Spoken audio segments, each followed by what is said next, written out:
నమశ్రీ real estate సంస్థ నిర్వాహకం చర్చనీయాంశంగా మారింది. అక్రమ నిర్మాణంపై అడిగేందుకు వచ్చిన అధికారుల పట్ల సైతం లెక్కలేని విధంగా ప్రవర్తించారు.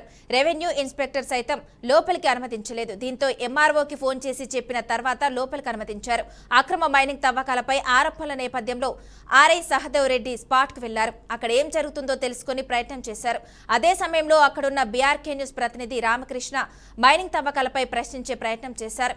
ఇక్కడ తవ్విన మట్టి ఎడిపోతుందో చెప్పాలని ఆర్ఐను అధికారు ఇక దీనికి సమాధానం చెప్పకుండా వెళ్లిపోయారు. మట్టి లోడ్తో గేటు దాటుతుండగా పట్టుకోవచ్చంటూ సలహా ఇచ్చారు. వెంటనే విషయాన్ని మైనింగ్ శాఖ అధికారుల దృష్టికి బీఆర్కే న్యూస్ తీసుకెళ్లింది. కానీ అక్కడి నుంచి కూడా స్పందన రాలేదు. ఫిర్యాదు చేసి 2 గంటలైనా కూడా ఎవరూ రాలేదు. నిజానికి సీజ్ చేసే అధికారం ఉన్న మైనింగ్ శాఖ అధికారులు కాలక్షేపం చేస్తున్నారు. ప్రశ్నిస్తే పోలీస్ శాఖపై నెట్టే ప్రయత్నం చేస్తున్నారు.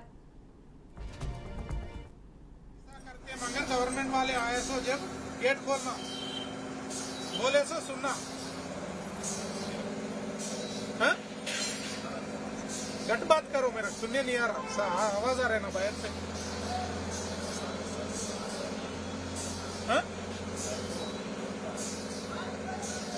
बात करो, पहले बात करो।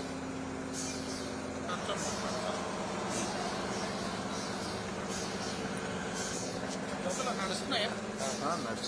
సార్ వీళ్ళు లోపల నడిపించినవి మనల దగ్గర వీళ్ళరే మన బీఆర్కే న్యూస్ వాళ్ళ దగ్గర విజువల్స్ ఉన్నాయి సార్.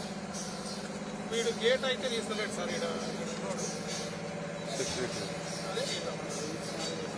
ఉంటాడు కదా సార్ సెక్యూరిటీ.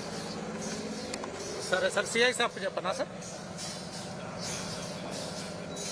సార్ మీరు ఒక మాట చెప్పండి సార్, నేను చెప్తే చెప్తాను. సరే సార్, సరే సార్.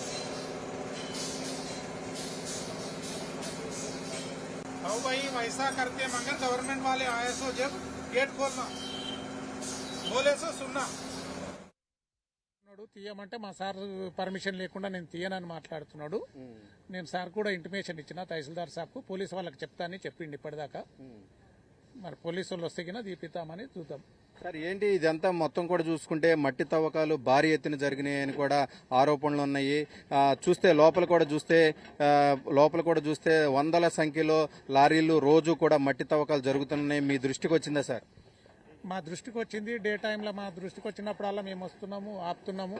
మైనింగ్ వాళ్ళకు కూడా చెప్తున్నాం. మైనింగ్ వాళ్ళు మేము నోటీస్ ఇచ్చినాము అని చెప్పిండ్రు. వాళ్ళు కూడా మైనింగ్ వాళ్ళు నోటీస్